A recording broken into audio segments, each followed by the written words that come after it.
So we will be talking about the skills that you actually need in the real world in order to be successful.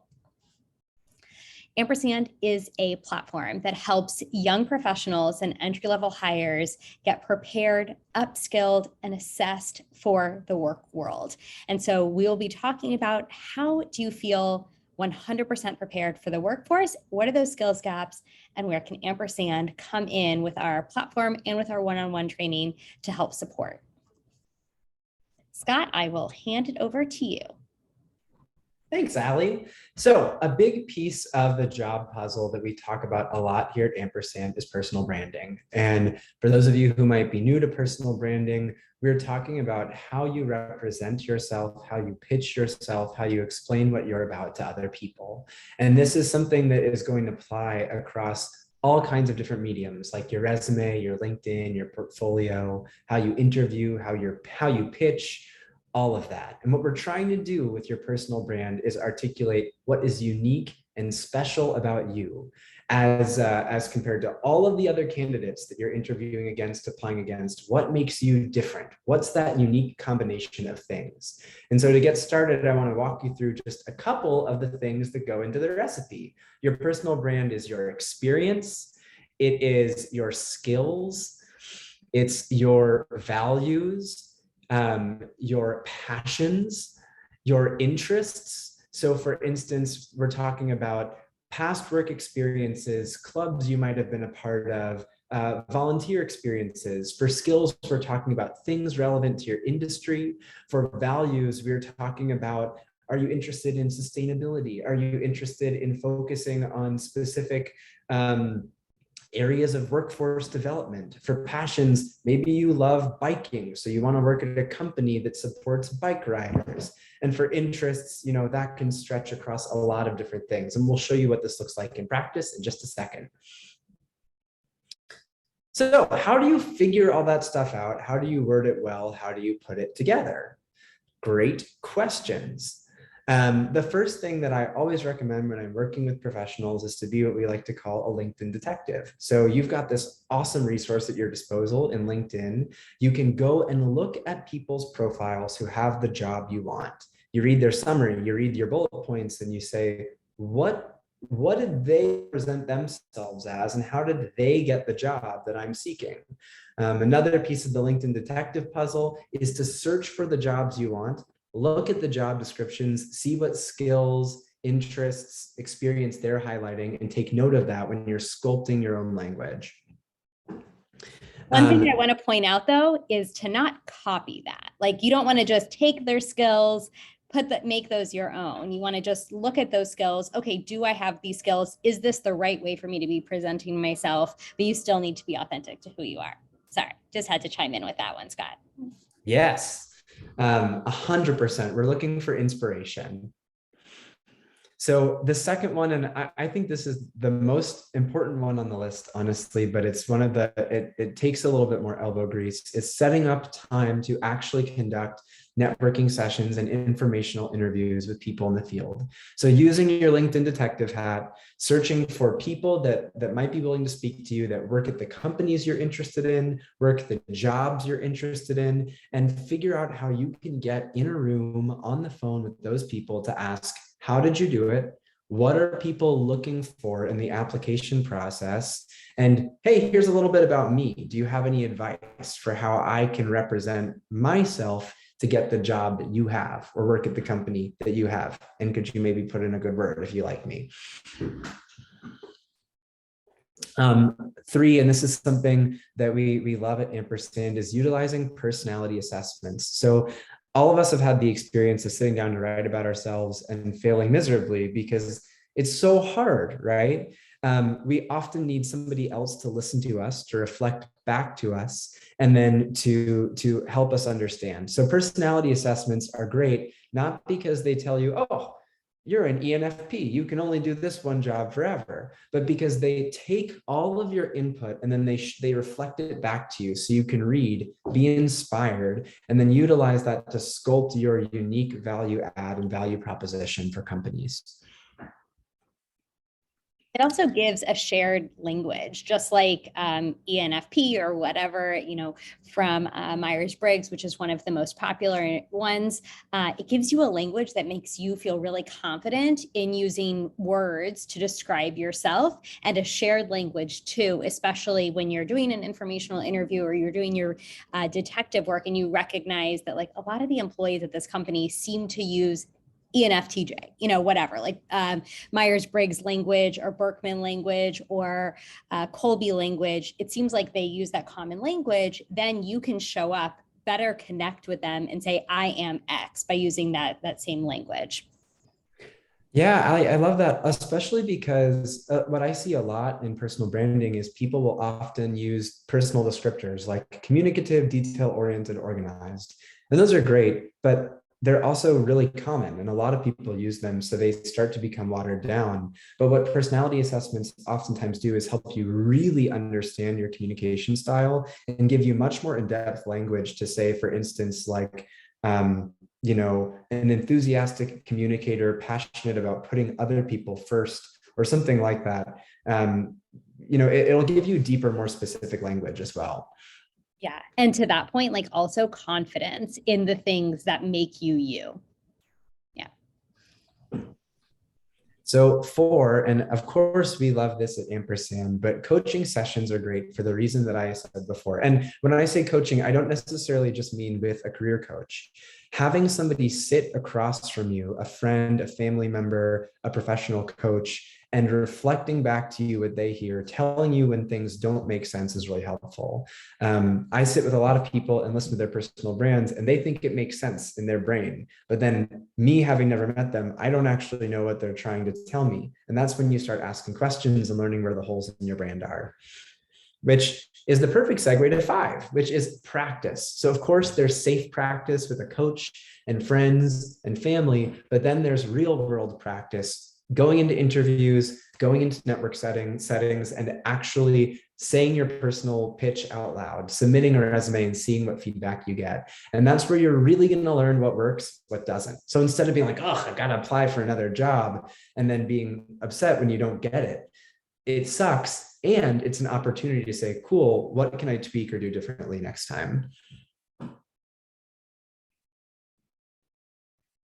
So just for an example, this was a pitch that we worked on with a past Ampersand professional.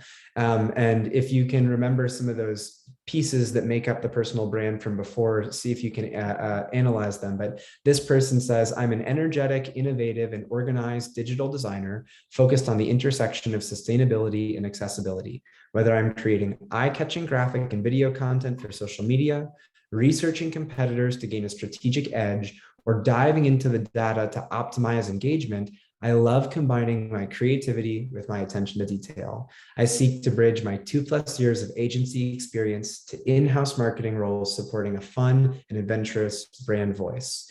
So you get to learn their values, sustainability, and accessibility. You learn what they are, a digital designer. You learn interpersonal descriptors like energetic, innovative. You figure out their industry skills, social media, research, data, and then they tell you the kind of company that they want to work at and the experience that they have. So we get a holistic picture of who this professional is and what makes them different from other people applying with similar levels of experience. And so much better than when they introduce themselves and say, hi, I'm Marzan. I'm a marketing major at Rutgers, graduating next year, and I'd love to work here. Like now I actually know so much more about her. Totally. So finally, to cap off personal brand, I just want to give you 5 yes or no questions to ask yourself to ensure that your brand is working. So first of all, is it clear what roles I'm seeking? The person reading doesn't know you, so they need to figure it out fast. Along those lines, could a recruiter tell in 10 seconds or less what my most relevant skills are? Third, could this brand apply to anyone or is it unique to me? That's why they call it personal brand. 4, is my language rooted in research? Did I wear my detective hat? And 5, am I comfortable saying it out loud? It's great to write it all out on paper, but you got to be able to say it to somebody in a room in an interview. One more tip before we move on that I always love to do, and I still catch myself doing it when I have, I'm not interviewing so much, but when I have like a media interview, or if I'm having a conversation that I'm a little nervous about, I will practice in the car on the way into the meeting, whatever it is, into the office, and I'll record it in my phone and then hear it back. And as I hear it back, I'm like, oh, that sounded really not confident, or I don't like the way that that sentence structure was. And so then I'll reword it and record it again and keep doing that. Like, on my 15-minute drive or while I'm sitting in traffic, it's worth going through it a couple of times and hearing what it actually sounds like. So just another little nugget. Practice. So you've done all this work on your professional brand. You get in the room for the interview and you got an offer. We want to make sure that you're also prepared to negotiate. So just a couple tips, and it really starts. Negotiating a job offer starts with communication. People find the idea of negotiating scary. They're like, what if I ask for more and then they reject me? Oftentimes, you're going to need to start the conversation via email, especially these days. You get fewer calls about job offers. You're probably going to get your offer via email for a lot of roles. And you're going to want to prepare, just like with your pitch, to have this conversation in person or on the phone. Going back and forth over email, especially with sensitive things about salary, benefits, et cetera, can be stressful, and wires can get crossed. And then again, sound familiar? We want to practice beforehand, especially if this is something that you're uncomfortable with. So what do you actually say? This is where research and preparation are really the key. So first of all, you want to understand what current and past employees make. And that might be a ballpark, but this information is readily available online on company or on websites such as Glassdoor. Lots of people will talk pretty openly about this. And you can also research, what do similar roles at competing companies make? You want to have a full scope of information so that you're not asking for anything unreasonable, but also so that you're valuing yourself where you should be valued. Next, lots of companies, especially today, that we've got a pretty dispersed workforce and a lot of work from home jobs, it's very important to understand the difference in relative cost of living. So if you're applying for a job in New York, it might be difficult to live on the same salary that you'd be making if you were in, a small town in Wyoming. And so understanding what other roles in New York make, what your costs will be an important bargaining chip. Similarly, you want to know your personal brand, your selling points, your value adds, what makes you awesome. And then you also want to be able to bring in what your previous salary range was. If it was competitive and relevant, then that can help an employer know, ooh, we got to value this employee at least as much as the last people did. And then finally, it's about mindset. It's going to be scary and hard the first time you do it, but you want to affirm your professional worth. Know that if an employer has offered you the job, they want you.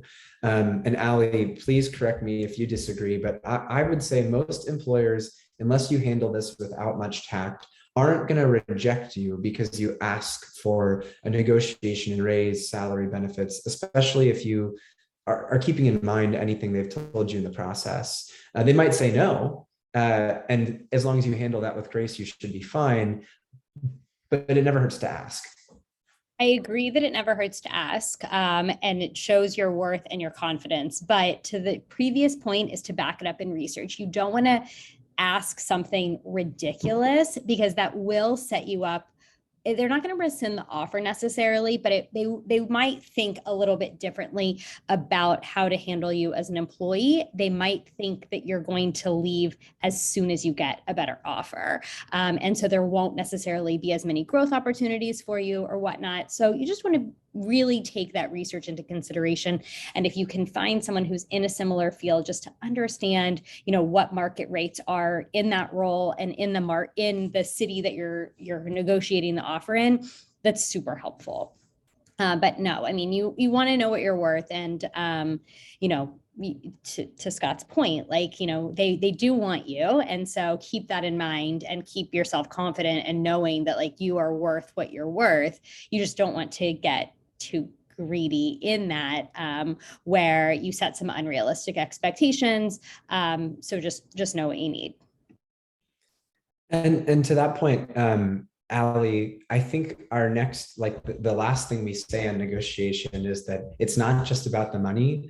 And to what you're saying about not overstepping and finding that sweet spot, sometimes it can be helpful to find the creative ways that you could ask for, some kind of leeway or negotiation. Maybe you're not going to ask for a 10K boost in pay that's so much higher than everybody else's who got the job, but you could say, I am relocating, and help with this piece of the relocation, or can I get transportation covered in some ways so that I can come into the office, especially when it's around things that will help you do your job better, right? Can you help me with the work from home setup? Is there a budget for that?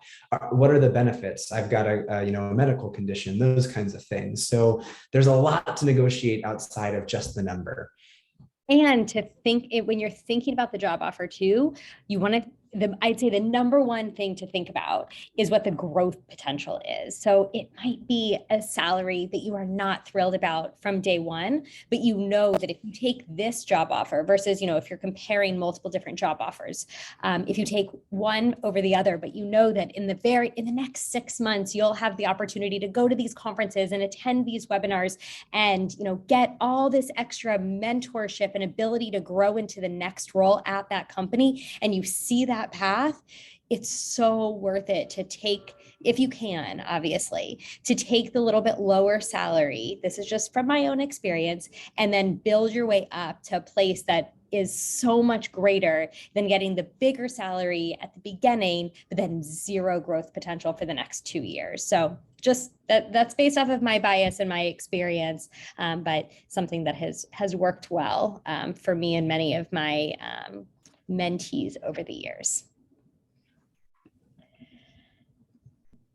Yeah. And so you apply for the job, you get the job, and now you actually have to do the job. So we want to take you through a couple really fast just thoughts for you as far as how to be a great employee. So first of all, communication. We all talk about communication all the time, but timely responses to email and IMs. We usually as a rule of thumb, we say no longer than 24 hours for an email within reason, and an IM hopefully by the end of the workday, within 1 to 2 hours you're getting back to while you're on shift. We live and die by proactive updates at Ampersand. So telling your manager what they need to know before they ask for it, so that they're not wondering and that you've communicated your pieces of the puzzle. And we do a lot of teaching on how to ask for clarification, how to ask questions, and how to work on solving problems, doing the research yourself before asking the question, to make sure that when you're asking the question, it is you can say, here's what I tried to do, here's how I tried to solve it, I couldn't figure it out. Do you have answers for me, manager? Next, we talk a lot about organization. So calendar management is maybe one of the sneaky, most important things. Being able to send, receive calendar invites, being able to schedule, and being able to use your calendar to manage your time. So we talk about time blocking, setting aside a 2 to 3 hour block on your calendar that you say, during this 3 hour block, I'm going to work on writing emails, and then using that to keep yourself focused. There's lots of awesome productivity software and tech out there, to-do list softwares like Asana. There's all kinds of great, Ali, there's an email one you use that you love that I'm blanking on. Well, it was previously called Boomerang, but now it's the snooze button in Gmail. And so, yeah, that one is, that is what I live and die by. I go to sleep every night with 0 emails in my inbox, and then I use the snooze feature in Gmail. Outlook now has it as well. Gmail bought Boomerang, which is why it's now called Snooze in Gmail. But you can have the emails then come back to your inbox at the time at which you're ready to handle them. So like, in preparation for this webinar, as an example, my notes to myself came back to my inbox 5 minutes before it started, just as a quick refresher. I have a time box for 2 hours tomorrow morning to send out a couple of different emails that I need to send out. And so the emails from the people that I need to respond to will come back to me in time for that time box. So it's a really great way to both remember who to follow up with and what your to-do list needs to be. But that's just my personal. There's also the daily priorities, starting off your day or ending your day with everything that needs to be top priority, and then prioritizing them 1 through 3, 10, whatever, and making sure that at least the top 3 get done by the end of the day. Yeah, one that's a little bit less mindset, I think, is a little bit less straightforward and something that takes some training and experience. But we always talk about at Ampersand that your job as an employee is not to think in terms of I, but to think in terms of we, right? So you're trying to make your manager, your team, your company look awesome, which isn't to say that you're not important or that your work isn't important. But there's this trickle down effect that happens when you do great work. So your manager is able to do great work, show their manager that they're doing great work, and then everybody is happy. It often helps avoid micromanagement because everybody knows that things are going really well. And then secondly, when you're at a company, it can be really hard to step out of your comfort zone and step out of your shell. But observing and engaging with a company culture and fostering relationships with your coworkers is a really, really great way to, help people trust you and help people want to continue working with you. And then finally, again, we talked about personality assessments in a previous slide, and they're a great way to help you understand the different ways that you solve and meet conflict, and the different ways that people in your office or your company might solve and meet conflict. So utilizing those as a tool to kind of grease the wheels of conflict in the workplace is awesome. And before we go to the next slide, I just think it's interesting. None of these are things that you're going to learn in your major, right? None of these are industry specific. These are all qualities of what makes a good employee that are pretty transferable across all types of workplaces and company cultures. And then finally, you got the job, you negotiated the job, you started the job, you're doing great, and suddenly you're feeling a little bit of a lack of confidence. It's really normal to have imposter syndrome. So just a couple ways to keep it in check before we move on. Asking questions and requesting shadowing opportunities. The more you put yourself in the field, the more you get the experience, the more confident you will feel in your ability to do the job. Two, probably the most important is tracking on the job successes and quantitative data. So even if you don't feel confident, you've got it written down and you can show someone and yourself how awesome you are. Three, again, investing in working relationships. If other people around you are feeling like they can encourage you and you're feeling a positive vibe, then chances are you will slowly feel more confident in the workplace. And then finally, celebrating your wins, new and old. And over here, we just see examples of the kinds of things you can track. If you're helping 50 plus customers a week, write that down and look at it when you're having a bad week to go, wow, I helped so many people. Yeah, and that's really imposter syndrome is something that's great to talk to a coach about, but here are some great strategies to get you started. Yeah, one of my favorite ways to celebrate those wins is in my email. Again, I live and die by my email. I love that snooze button, but I have a little smiley face folder. And anytime anyone is congratulating me or sending me some positive vibes or anything that makes me feel good about my day-to-day work, I put it in that happy folder. And then any day that I wake up not feeling in the mood, or if I need to psych myself up for a big conversation, a big presentation, a big meeting with someone, I go to that happy folder, put on my favorite pump up music, and that gets me over whatever feelings I'm feeling of self-doubt or not lack of confidence and imposter syndrome. So I love the happy folder and highly suggest everyone create their own little happy folder. So this has been a little preview of what we do in Ampersand. We have a free platform, a free training platform that is available to all with a lot of this asynchronous training and tips and webinars and lots of great content that I highly recommend you sign up for. If you're not sure, if you're looking for an internship, if you just don't know what to do next. Here's a high level overview of some of the lessons. You just got a sneak peek through this 20-minute webinar, but here's more of the lessons that we actually go over. And then this summer, we are having a boot camp where you will get all of this, as well as one-on-one coaching, opportunities for networking, access to industry thought leaders and mentors, and then you will walk away after 6 weeks with a fully fleshed out resume, LinkedIn, cover letter, portfolio, and so much more. In our online platform, you have access to tons of training for this. In this summer boot camp, you will have a coach walking you through this every step of the way to make sure that your deliverables are great and personalized to you. With that, we are here to answer any questions that you guys might have on this webinar or anytime following. Here's Scott's direct contact information.